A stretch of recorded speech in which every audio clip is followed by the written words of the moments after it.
Historia de Carlos Rodríguez y María García.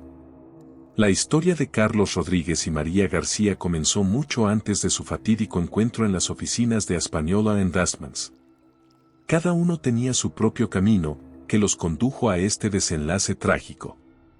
Carlos Rodríguez nació en 1990 en una familia acomodada de empresarios madrileños.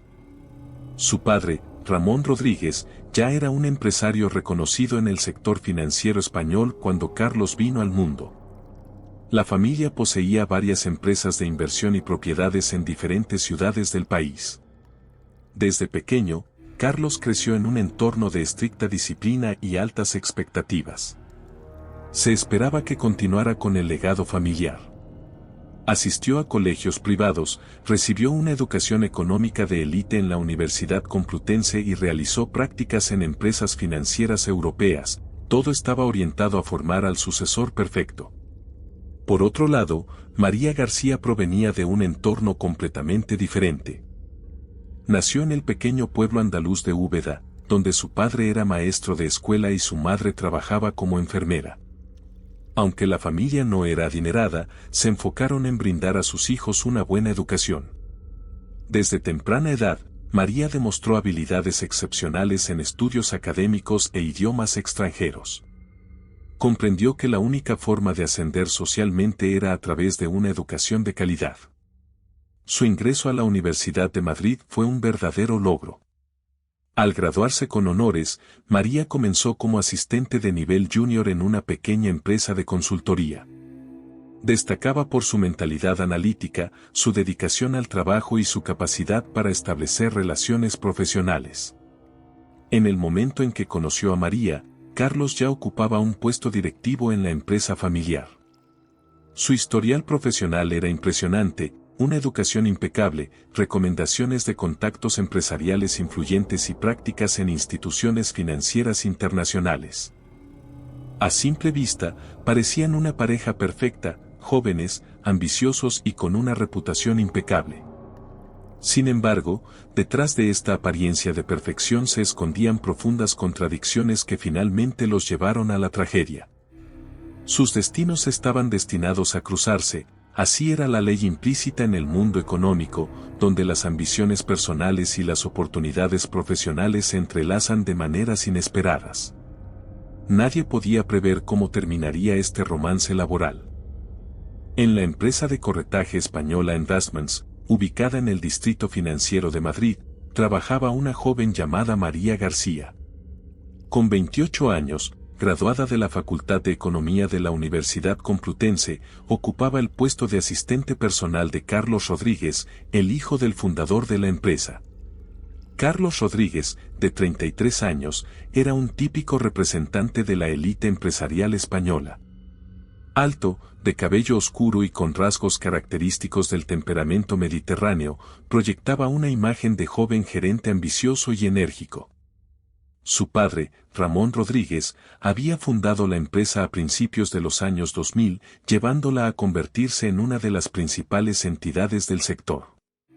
María era una compañera ideal, organizada, eficiente, con un excelente nivel de inglés y un manejo sobresaliente del español. Su diligencia y atención al detalle no pasaron desapercibidas para Carlos. La relación entre ellos comenzó siendo estrictamente profesional, con tareas compartidas como la preparación de informes, la organización de reuniones y la coordinación de viajes de negocios. La atmósfera en la oficina de Española Investments era característica del mundo empresarial español, trajes formales, estricta etiqueta de negocios y reglas implícitas de subordinación. Sin embargo, entre María y Carlos comenzó a desarrollarse una dinámica especial que iba más allá de los contactos laborales. En los primeros meses de trabajar juntos, Carlos empezó a apreciar cada vez más las cualidades profesionales de María. Su mente analítica, su habilidad para tomar decisiones rápidas y estructurar información lo impresionaron profundamente. María, por su parte, veía en Carlos no solo a un jefe, sino a un socio de negocios con un gran potencial. El primer acercamiento no oficial ocurrió durante una cena corporativa al final del trimestre financiero. Estas cenas solían celebrarse en restaurantes prestigiosos de Madrid, donde se reunían empleados de diferentes oficinas. Esa noche, Carlos y María se sentaron juntos y su conversación fue más allá de los temas laborales. Hablaron sobre viajes, conocidos en común y planes para el futuro. María compartió anécdotas de su infancia en un pequeño pueblo andaluz, describiendo los desafíos que enfrentó para abrirse camino como una chica de provincia en el mundo de los negocios. Carlos quedó cautivado por su determinación y energía. Esa noche marcó un punto de inflexión en su relación. La distancia formal entre jefe y subordinada comenzó a desvanecerse, sentando las bases para una conexión más personal que pronto cambiaría sus vidas de formas impredecibles. Después de aquella cena, la relación laboral entre Carlos y María comenzó a transformarse. Su interacción se volvió más informal, surgiendo momentos de comunicación personal que trascendían la colaboración profesional. En las semanas siguientes, Carlos buscaba con más frecuencia a María después del trabajo, asignándole proyectos especiales que requerían una estrecha colaboración. María, halagada por la atención y el reconocimiento profesional, correspondía con entusiasmo. El romance laboral se desarrolló de manera lenta y cautelosa. Ambos entendían la delicadeza de su situación. Carlos era el hijo del dueño de la empresa y María, su subordinada directa. Cualquier imprudencia podría poner en riesgo la carrera de María. Su primera cita tuvo lugar un mes después de la cena corporativa. Se encontraron en un restaurante tranquilo en el barrio de Salamanca, uno de los distritos más exclusivos de Madrid. Eligieron este lugar precisamente porque era poco frecuentado por sus compañeros de trabajo, minimizando el riesgo de ser descubiertos. Los problemas en la relación de Carlos y María surgieron de manera inesperada. En diciembre de ese mismo año, Española Investments fue objeto de una auditoría interna de sus documentos financieros, ordenada por Ramón Rodríguez. La revisión rutinaria detectó irregularidades en los protocolos de varias transacciones bajo la supervisión de Carlos. Se trataba de una serie de operaciones financieras consideradas sospechosas. Montos pequeños habían sido transferidos a cuentas de empresas desconocidas registradas en paraísos fiscales. María, como asistente personal de Carlos, tenía acceso a la mayoría de los documentos confidenciales. Pronto se dio cuenta de que esas maniobras financieras podían poner en peligro tanto la reputación de la empresa como la carrera de Carlos. Entre ellos comenzaron a surgir tensas discusiones. Carlos insistía en que todas las operaciones eran completamente legales y justificadas desde un punto de vista empresarial. María, en cambio, se mostraba cautelosa y escéptica ante sus explicaciones. La situación se agravó porque Ramón Rodríguez tenía una reputación inquebrantable de integridad y transparencia. Para él, la buena fama de Española Investments era lo más importante. Cualquier señal de irregularidades podía ser un golpe fatal para la empresa. Carlos comenzó a mostrarse más irritable y ansioso. Era consciente de que un solo error podía costarle no solo su puesto directivo, sino también su lugar en el negocio familiar. María, por su parte, sentía cómo la tensión aumentaba cada día, temiendo que el conflicto escalara a niveles peligrosos. A mediados de enero, la auditoría interna escaló a una investigación externa más exhaustiva. Ramón contrató a una firma independiente para realizar una revisión detallada de las operaciones financieras de los últimos 2 años. Carlos sugirió a María que destruyera algunos documentos que, según él, podían comprometerlo. María se negó rotundamente, señalando las graves implicaciones legales que eso podría traer. Su relación empezó a resquebrajarse. El romance que parecía prometedor unos meses antes, ahora se había convertido en una fuente constante de estrés y sospechas mutuas.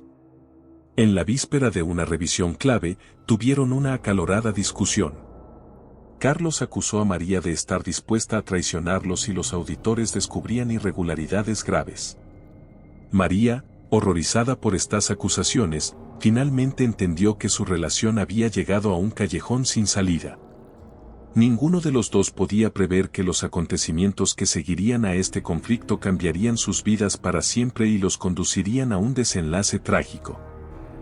El día 21 de enero de 2023 fue un punto de inflexión en las vidas de Carlos y María.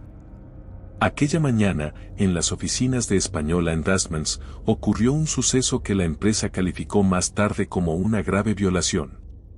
Todo comenzó como un día laboral normal. A las 9:30 de la mañana, María llegó a la oficina, como siempre, impecable y organizada. Carlos, por otro lado, parecía tenso. La noche anterior había tenido una difícil conversación con su padre sobre las operaciones financieras sospechosas. Aproximadamente a las 11 de la mañana, María y Carlos tuvieron una conversación en la oficina privada de este último. Según reconstrucciones posteriores basadas en testimonios y grabaciones, discutieron sobre los documentos financieros y la necesidad de mantener transparencia. María insistía en que todo debía revelarse, mientras que Carlos estaba rotundamente en contra. Testigos relataron que la conversación se tornó cada vez más acalorada. María amenazó con informar sobre las transacciones sospechosas y Carlos no daba una explicación convincente. En un momento dado, la discusión alcanzó un punto crítico. Según los informes de la investigación, Carlos tomó un cuchillo de oficina del escritorio, el mismo que usaban para abrir correspondencia. En un momento de furia, atacó a María con varias puñaladas. La primera fue dirigida al cuello, y las siguientes al pecho. El incidente ocurrió rápidamente, en cuestión de 2 o 3 minutos. Un empleado de la oficina, al escuchar los ruidos, llamó inmediatamente al personal de seguridad. Cuando llegaron, encontraron a María tendida en el suelo, en un charco de sangre, y a Carlos sentado junto a ella, sosteniendo el cuchillo ensangrentado. La seguridad alertó a la policía, que llegó en aproximadamente 12 minutos. Carlos fue detenido en el lugar de los hechos. María fue declarada muerta al momento de la evaluación inicial. La autopsia reveló 8 heridas punzocortantes, con lesiones en la arteria carótida y los pulmones. La muerte fue prácticamente instantánea. Los forenses concluyeron que el asesinato fue cometido en un estado de fuerte alteración emocional. La investigación del asesinato de María García se llevó a cabo con un nivel de detalle sin precedentes. Un equipo especial de la Policía Nacional de Madrid, liderado por el experimentado inspector Javier Sánchez, asumió el caso inmediatamente después de la detención de Carlos Rodríguez. El análisis inicial de la escena del crimen reveló numerosos detalles importantes. Los forenses recuperaron no solo el arma homicida, un cuchillo de oficina, sino también dispositivos electrónicos, documentos corporativos y correos electrónicos que podrían arrojar luz sobre los motivos del crimen. Durante varios días, se llevaron a cabo interrogatorios con los empleados de Española Investments. Los colegas de María y Carlos proporcionaron testimonios sobre la naturaleza de su relación, los conflictos laborales y los vínculos personales entre ambos. Muchos mencionaron la creciente tensión que habían notado entre ellos en los últimos meses. Una pieza clave en la investigación fue la revisión de los documentos financieros. La auditoría interna, iniciada por Ramón Rodríguez, había detectado irregularidades, pero los materiales recopilados durante la investigación se convirtieron en pruebas cruciales. Se descubrieron serias violaciones en las operaciones financieras supervisadas por Carlos. El análisis técnico de los correos electrónicos y la correspondencia interna reveló que María había estado preparando un informe detallado sobre las irregularidades financieras. Justo antes de su muerte, dejó un documento comprometedor que planeaba presentar a la dirección de la empresa. La evaluación psiquiátrica de Carlos Rodríguez indicó signos de inestabilidad emocional. Los expertos concluyeron que, en el momento del asesinato, estaba en un estado de alteración provocado por el temor a perder su reputación y su posición en la empresa. Los abogados de Carlos intentaron construir una defensa basada en el argumento de que el crimen fue un acto de defensa propia en un momento de desequilibrio emocional. Sin embargo, las pruebas eran contundentes, todo indicaba un asesinato premeditado para evitar que María revelara información comprometedora. Simultáneamente, la investigación exploró la naturaleza del romance laboral. Se confirmó que la relación entre Carlos y María había durado aproximadamente 8 meses y se mantenía en secreto. Algunos colegas señalaron que, aunque inicialmente parecían una pareja ideal, los conflictos entre ellos se habían intensificado con el tiempo. Uno de los descubrimientos más impactantes fue el alcance de las operaciones financieras irregulares. Se demostró que Carlos había transferido aproximadamente 2.300.000 euros a cuentas en paraísos fiscales. Al parecer, María planeaba denunciar estas actividades, lo que representaba una amenaza directa para Carlos. Ramón Rodríguez adoptó una postura firme y pública. Condenó las acciones de su hijo y expresó su disposición a colaborar plenamente con las autoridades. La empresa española Endastments inició inmediatamente una reestructuración interna y ofreció asistencia a los empleados afectados por la tragedia. Un mes después, la investigación fue completada. La Fiscalía presentó un caso sólido contra Carlos Rodríguez, acusándolo de asesinato intencionado y delitos financieros en grandes cantidades. El juicio contra Carlos Rodríguez se celebró en el Tribunal Provincial de Madrid en octubre de 2023. El caso atrajo la atención de los medios de comunicación españoles y de la comunidad empresarial debido a su impacto y resonancia. La fiscal del caso, Laura Martínez, presentó pruebas contundentes de la culpabilidad del acusado. Las acusaciones incluyeron asesinato con agravantes, cometido en un entorno laboral y utilizando un arma de oficina, así como delitos financieros graves. La defensa de Carlos intentó argumentar que el crimen fue producto de un acto de autodefensa y un estado de estrés extremo. Además, señalaron su inestabilidad emocional, argumentando que estaba bajo una presión psicológica intensa debido a la auditoría y las amenazas percibidas por parte de María. Sin embargo, una evaluación psiquiátrica realizada antes del juicio determinó que Carlos era plenamente consciente de sus actos y comprendía su ilegalidad. Los expertos mencionaron tendencias narcisistas en su personalidad, junto con una incapacidad para aceptar sus errores. Durante el juicio, se examinó minuciosamente la relación entre Carlos y María, así como las operaciones financieras y legales. María fue presentada como una empleada honesta y profesional que estaba decidida a exponer las irregularidades en la empresa. Un elemento clave en el caso fueron los documentos financieros. Se demostró que Carlos había desviado millones de euros a cuentas offshore, utilizando su autoridad como directivo y la confianza depositada en él por la empresa. Estas acciones fueron clasificadas como fraude a gran escala. Ramón Rodríguez, padre de Carlos, mantuvo una posición firme en el juicio. Declaró como testigo de la acusación y subrayó que nunca había tolerado comportamientos poco éticos en su empresa, responsabilizando plenamente a su hijo por sus actos. El juicio duró aproximadamente un mes y medio. Se escucharon decenas de testimonios y se analizaron numerosos documentos y pruebas digitales. Aunque la defensa pidió una reducción de la pena argumentando circunstancias atenuantes, las pruebas eran irrefutables. El 25 de octubre de 2023, el tribunal emitió su veredicto. Carlos Rodríguez fue declarado culpable de asesinato premeditado y fraude financiero. Fue sentenciado a 25 años de prisión en régimen estricto, con una multa de 600.000 euros como compensación a la familia de María García, además de la confiscación de todos sus bienes. La empresa española Endastments implementó una reestructuración total para recuperar su reputación y evitar futuros problemas de este tipo.